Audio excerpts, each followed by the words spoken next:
जय श्री कृष्णा। आप सभी का हार्दिक स्वागत है। तो भक्तजनों, आज हम रसपान करेंगे श्रीमद् भगवत गीता के तृतीय अध्याय का।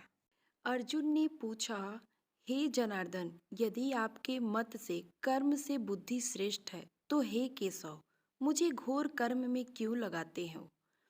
मिले हुए वचनों से आप मेरी बुद्धि को भ्रम में डाल रहे हैं।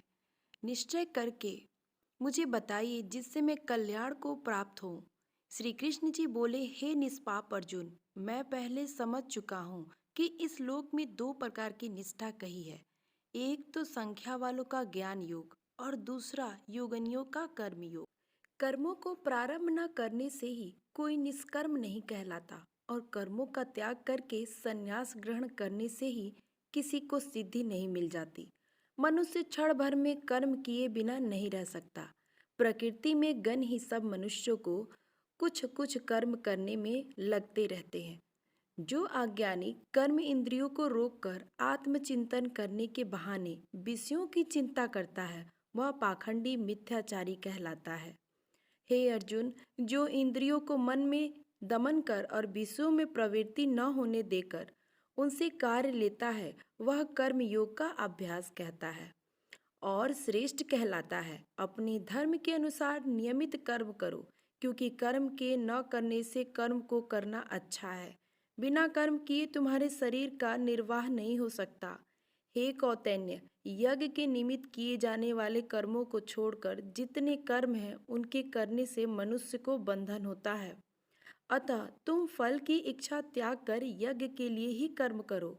सृष्टि के आरंभ काल में ब्रह्मा जी ने यज्ञ सहित प्रजा को उत्पन्न कर प्रजा से कहा था कि यज्ञादि कर्म करके बुद्धि को प्राप्त होंगे। यही सब कर्म तुम्हारे निमित्त कामधेनु होएंगे। इस यज्ञ से तुम देवताओं को संतुष्ट करते हो और देवता भी तुमको संतुष्ट करेंगे।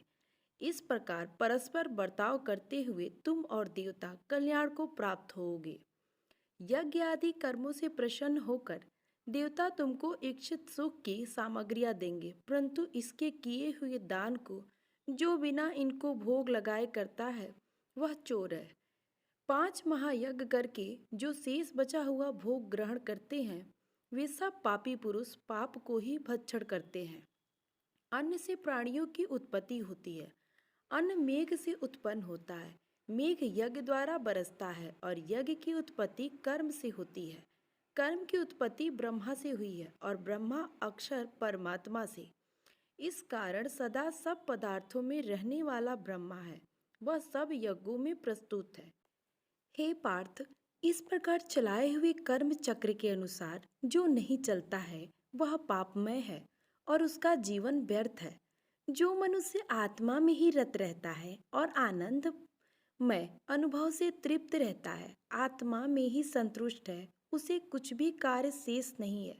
वह कोई कर्म करे या ना करे, उसको कोई प्रयोजन अथवा लोभ नहीं है और किसी प्राणी से अपना लाभ करा लेने की उसे कोई आवश्यकता नहीं है। इसलिए तुम भी फल की प्राप्ति की इच्छा त्याग कर कर्तव्य पालन करते रहो, क्योंकि फल की इच्छा त्याग कर कर्म करने वाला पुरुष मोक्ष को प्राप्त होता है। राजा जनक आदि ने भी कर्म सिद्धि पाई है। इसी प्रकार तथा लोक संग्रहण को देखते हुए भी तुमको कर्म करना उचित है। श्रेष्ठ पुरुष जिस जिस कर्मा का आचरण करता है दूसरे मनुष्य उसी के अनुसार चलते हैं और वह जिसको प्रमाणिक करता है उसी को लोग भी उत्तम मानते हैं। हे पार्थ, तुमको तीनों लोकों में कुछ भी कर्म शेष नहीं रहा है और न कोई अप्राप्त वस्तु प्राप्त करनी है। फिर भी मैं कर्म करता ही रहता हूँ। यदि हम ही आलस्य रहित होकर कर्मों को नहीं करेंगे तो मनुष्य हर प्रकार से हमारे ही पथ का अनुकरण करेंगे। जो मैं ही करे न करूँ, सब लोग भी न करने से नष्ट हो जाएंगे। इससे मैं ही वर्ण सकारों के उत्पन्न करने हेतु बनकर प्रजा को नष्ट करने वाला समझा जाऊंगा। जिस प्रकार अज्ञानी फल की इच्छा न करते हुए ज्ञानी को लोक शिक्षा की इच्छा करते हुए कर्म करना उचित है, कर्म में आसक्त अज्ञानियों को बुद्धि में ज्ञानी भेदभाव उत्पन्न करने परंतु स्वयं कर्म करता हुआ उनसे भी प्रसन्न पूर्वक कर्म करावे। हे अर्जुन, सब कर्म प्रकृति के गुणों करके ही उत्पन्न होते हैं, परंतु जिनकी बुद्धि अहंकार से भ्रष्ट है, ऐसे मूर्ख लोग समझते हैं कि हम कर्ता हैं। परंतु जो गण और कर्म के विभाग को सच्चा तत्व जानता है, वह ज्ञानी पुरुष यह समझकर उसमें आसक्त नहीं होता कि गुणों का यह खेल आपस में हो रहा है।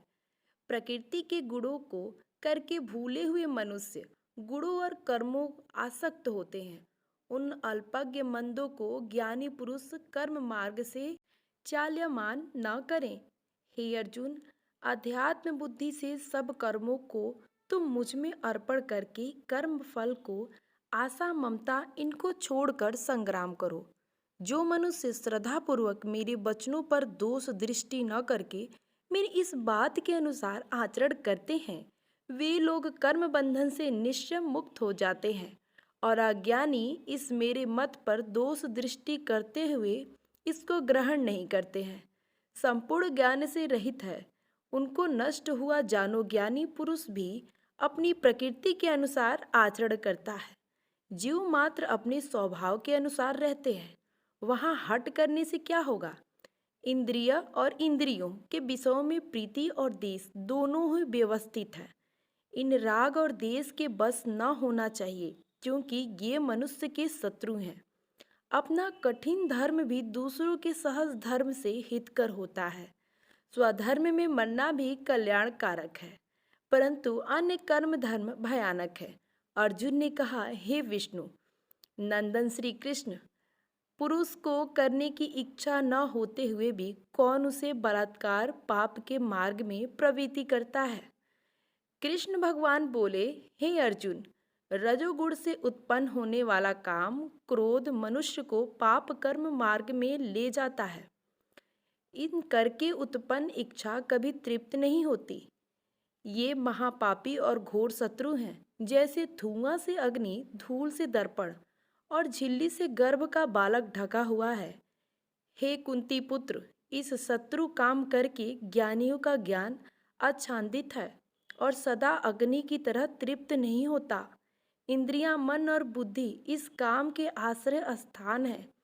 इनके संहार विषयछेदित करके जीव को मोहित कर लेती है। अतः तुम सर्वप्रथम इंद्रियों को बस में करके ज्ञान और विज्ञान को नष्ट करने वाले इसी पापी काम को अवश्य जीतो। कहते हैं कि इंद्रियां सबसे प्रबल है, इंद्रियों से भी प्रबल मन है। इस प्रकार जो बूढ़ी से परे है, उस आत्मा को जानकर निश्चयात्मक बुद्धि द्वारा मन को निश्चल करके, हे महाबाहो, तुम उस दुर्धर शत्रु काम को जीत लो। तो भक्तजनों, श्रीमद् गीता का तीसरा अध्याय समाप्त हुआ।